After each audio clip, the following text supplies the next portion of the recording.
Why are we the only team, or at least it feels like the only team in the NBA, the only team that feels okay with mediocrity? Why are we the only ones? Why does it feel like I'm watching these other teams, and every team we play, just in our games alone, not even with other games I watch, it feels like every game we play, I hear about this new player that I've never heard before, I've only seen in 2K, that's gained these minutes, and there's this feel-good story about, fill in the blank is playing for his first minutes for the first time in his career, and he's doing great basketball, and he's been great for this team since. Why don't we get that? I understand with COVID and whatnot, a lot of these guys are getting opportunities, but even before then, let's go to the Cleveland Cavaliers. Now, mind you, yes, they've had great draft picks, Mobley, we can go down the line, making trades for Jerry, blobbity, blobbity, blobbity. But the thing is, they are still working through the guys that they have. When I look at the Cavaliers, I look at the Hawks, I feel like we should be in that stratosphere. We should be in that universe of basketball teams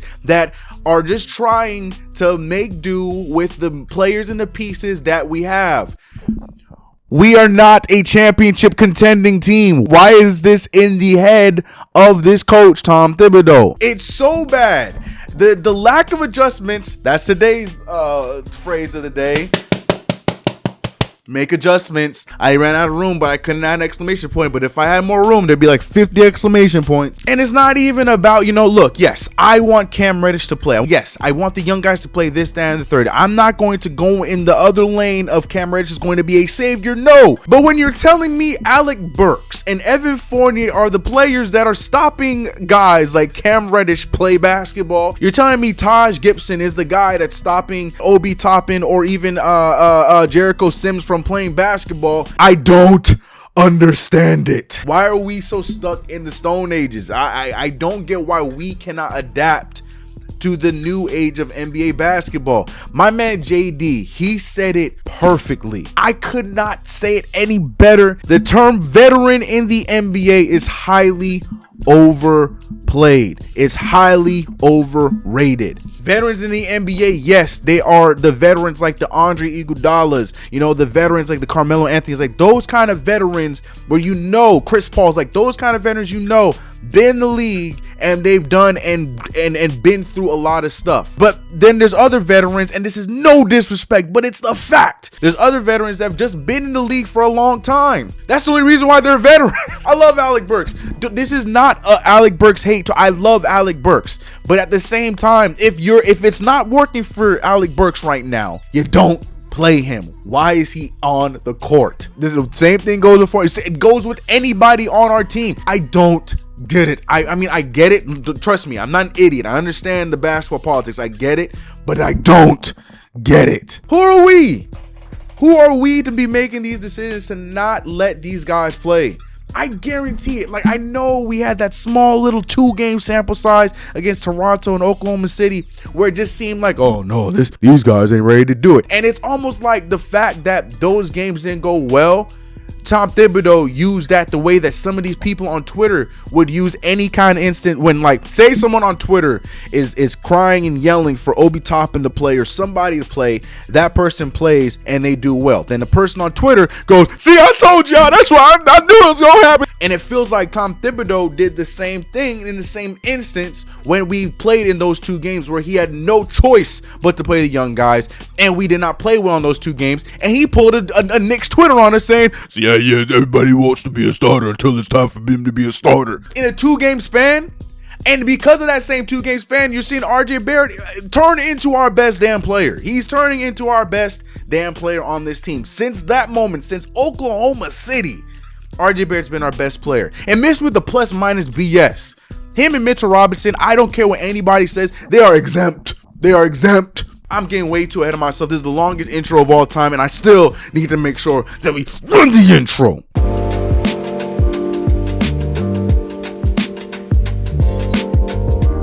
What's going on, CK Crew? It's your boy CK2K. Welcome back to another video. If you haven't already, make sure you subscribe to the channel, hit the notification bell. Do not forget to like this video. Yes, you know the vibes. Go subscribe over to CK TV if you want to go and support your boy during some other streams for my people who game and stuff like that. New Pokemon games coming out tomorrow. Your boy's gonna be streaming that. Your boy likes video games just like he likes his basketball. So go over there and support your boy videos over there and whatnot. All right, let's get into the nonsense. Yes, I just spent like 58 minutes talking about, it was like 5 minutes, I don't know what it was, talking about everything that's been going on, but it's really frustrating, and I do want to break it down and be a little bit more concise with some of the things I want to say throughout this video. But man, oh man, when you see that game against the Miami Heat, everyone saw that what ended up happening was going to happen. Everyone saw it. Everyone saw it. I was on Twitter, and I feel like everybody was like tiptoeing around the fact, like, are we gonna compete today, or is this gonna be another one of those games when we sell against the Miami Heat? Well, it was one of those games, because the Miami Heat, each and every time we play them, it's so damn embarrassing.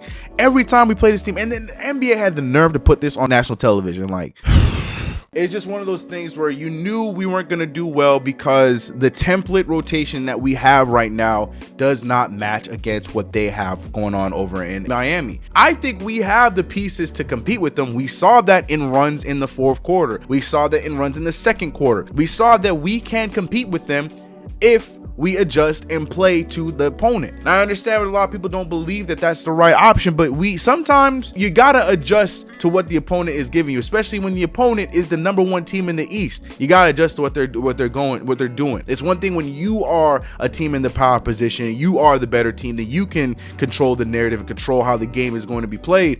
But when you're not, and you're the New York Knicks, and you're this far in the season, and you're 3 games under 500, and you do not know who the hell you are, you better figure out with the weapons and the pieces that you have how to make them work against a team like the Miami Heat, or else what happened yesterday is going to happen again and again and again. I hate it, man. I'm so frustrated. So yeah, I'm not even gonna talk about yesterday's game. The Knicks lost in another crazy effort. I said my piece on Julius Randle last video. I have nothing else to say about that. My opinions have not changed. I have nothing else to say. But beyond that, and I had to listen to Jeff Van Gundy the entire game. I listened to Jeff Van Gundy the entire game tell me what I already know. It's like one of those situations where, I don't know how many of you guys are siblings out there, but you're trying to tell your brother over and over, stop painting on the wall. The minute that you keep doing that, mom and dad are gonna get mad at both of us. Stop painting on the wall. He keeps painting on the wall. Stop painting on the wall. He keeps painting on the wall. And then finally, your dad comes up and he's upset, and he makes you listen to the entire thing, and he's telling you all the reasons why painting on the wall was wrong, and that you both are going to be in trouble. And you're just sitting there after telling your brother for weeks, that is not a good idea. Do not paint on the wall. Stop painting on the wall. And you just have to sit there and listen to your dad tell you all the things that you knew already, but your idiot brother didn't want to listen to because he's so damn stubborn and he's sticking to what he wants to do, and that's painting on the wall. That is what that is what it felt like. That is what it felt like watching an ESPN game with Jeff Van Gundy just going absolutely in on the New York Knicks, and he did not miss. He had points like this one. They don't bring it on a nightly basis, and I'm talking the starting unit, and there's been plenty of time throughout the year to show that they work well together. I just don't know how they continue on like this. You know, that's the definition of insanity. And then my favorite one was this one right here.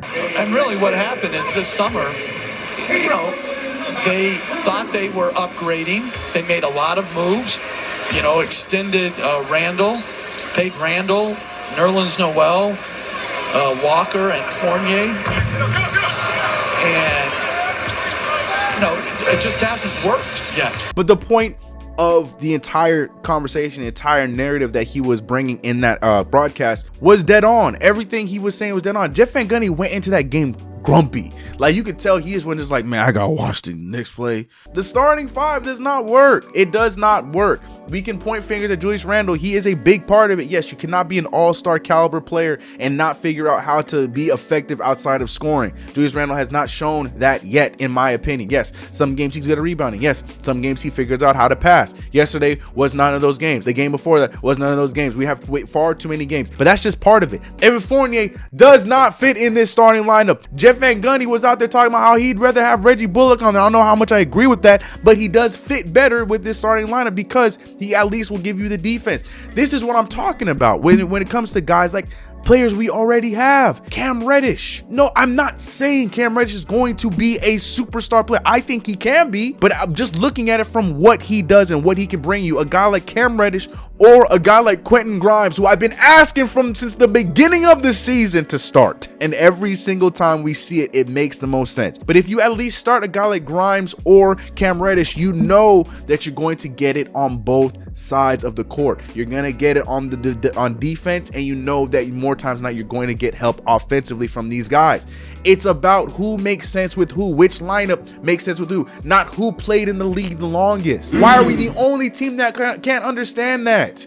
We're the only team in the NBA that just cannot understand it, and it's frustrating. I'm saying all that to say this: there needs to be a change. Will there be? No. The only change that's going to happen is he's probably going to take Kemba Walker's going to be the one that's going to get the most of the blame. Yes, Kemba Walker has not been great, but Kemba Walker is nowhere near just the issue. And what's going to happen is Tom Thibodeau is going to take Kemba out of the rotation, put Alec Burks in there, and think that that's the lineup right there that we need to be worried about. No, that's not what needs to happen. Like I said, a Grimes or a Reddish needs to be inserted in this starting lineup. There needs to be a shuffle at the starting lineup. If that's Quickly at the one, I'm not crazy about Quickly playing the one. I like him off the bench for us and doing a lot of what he does. But if there needs to be an adjustment. If you're asking me, I would run it one more time with Kemba Walker. And the big adjustment I'm making is, and this is not a slight at Evan Fournier. For once, I'm not trying to slight Evan Fournier. Hell, Evan Fournier is on our side. He believes that there needs to be a change in rotation. He said it himself in the post game. When we had that good stretch, we were playing a certain way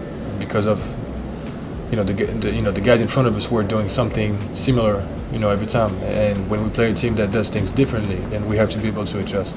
We just have to be able to adapt. I think that's the key for us offensively when we're struggling like that. Because we have the weapons. Let's be honest. We have guys that can score. It's like it shouldn't be a problem for us to score. So I'm looking at it, yeah, I would swap an Evan Fournier out and put in a Grimes or a Cam Reddish, where you have a two-way wing to go out there and play along with RJ Barrett to help out with the defense. Of course, in the perfect world, I'll be like, yeah, get Julius Randle out of there, but we know that Julius Randle has to play. I just feel like we need to do a better job at taking him out earlier if he's not producing anything. And then it comes to the second unit. I know you are in love with these guys, but they might not always have to play in these games. Alec Burks, God bless him. He's not been great these last few games, and you got guys like Cam Reddish that's in the wings that's not playing, Deuce that's not playing. This is what I'm talking about. We're the only team in the NBA that does not utilize or put any trust in our younger guys. We're the only team. I can only say this so many times. Danilo Gallinari, Bogdan Bogdanovic, Kevin Huerter, DeAndre Hunter, those are not Evan Fournier,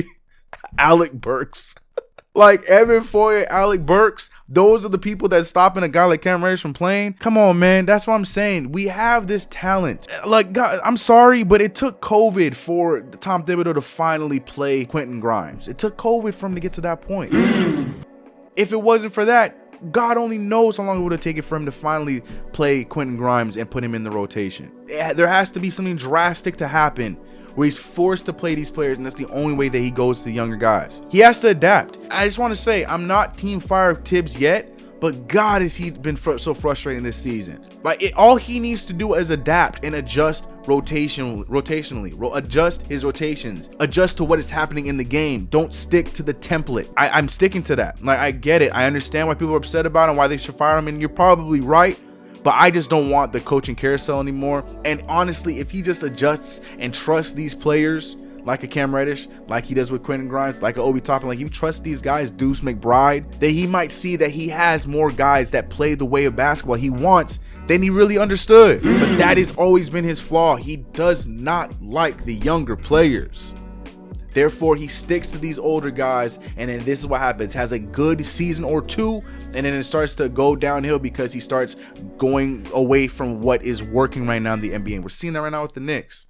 Anyways, this turned into more of a rant than I wanted it to be, but I would love to hear what you guys have to say about everything mentioned in this video in the comments below. Number one thing, make some damn adjustments. It's embarrassing going on national TV and having to hear it from a broadcaster and an ex-Knicks coach. It's also embarrassing when you're hearing it from one of your starting players talking about there needs to be a change in the rotation. There needs to be adjustments made when things are not working. It's not looking good, Tom Thibodeau. It's not looking good. We're 3 games under 500. We're still in the mix. If you want to play this whole playoff game, we're still in the mix, but you have to utilize your rotation, your roster properly. You have the players to do it. You really do. Not a championship contending team, but this team is not a 23-26 team. I don't care what any of y'all say to me. This is not a 23-26 team. It's not a 50-win team. It's not a 50-win team at all. When you're looking at these rotations, you're seeing that we cannot score a damn bucket, but then all of a sudden when the bench comes in, it wasn't even just against bench versus bench. In the fourth quarter, we were playing against their starting 5 in some instances. There's main starters that were and some of their main pieces in some of those instances. So miss me with that as well. We can compete against some of these teams, but we're shooting ourselves in the foot. And will he listen? Probably not, because his adjustment, like I said, is going to be Kemba Walker or Alec Burks from Kemba Walker. That's what his adjustment's going to be. But it's frustrating as hell. It's frustrating as hell. Let me know your thoughts about everything in the comments below. Yes, your boy's emotional as hell. And yes, your boy ranted a bit on this one. It has to be said. It has to be said because it's tough to watch. We're not a 23-26 team. I don't care what anybody says. We're not. We're not. What's your thoughts about everything I said? How you feel about the rotations? Who do you think should play? Who are you guys starting? Who are you guys coming off the bench? Trades. You guys think that there are going to be trades made? That's the conversation right now. I'm still not buying that there's going to be any big trade, hoping that there's a trade for Julius Randle. I still feel like he needs to go somewhere else for himself and for the Knicks, but that's neither here nor there. What's your thoughts about everything mentioned in this video? If you haven't already, make sure to subscribe to the channel, hit the notification bell. Do not forget to like this video. Also, like I said, make sure you subscribe over to the other channel, CKTV, and also join the Discord so we can keep the conversation going, and you can find out whenever anything that I make is being uploaded or put up on the channel. All right, I'm out of here, y'all. Let's get it. Like I always say, I've said my piece. I have said my piece. Now I want to hear what you guys have to say. All right, I'm out of here. Another game tomorrow against the Milwaukee Bucks.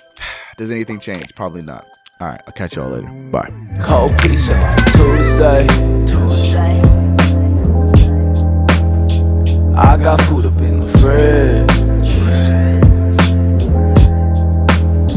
Y'all keep looking for that new wave.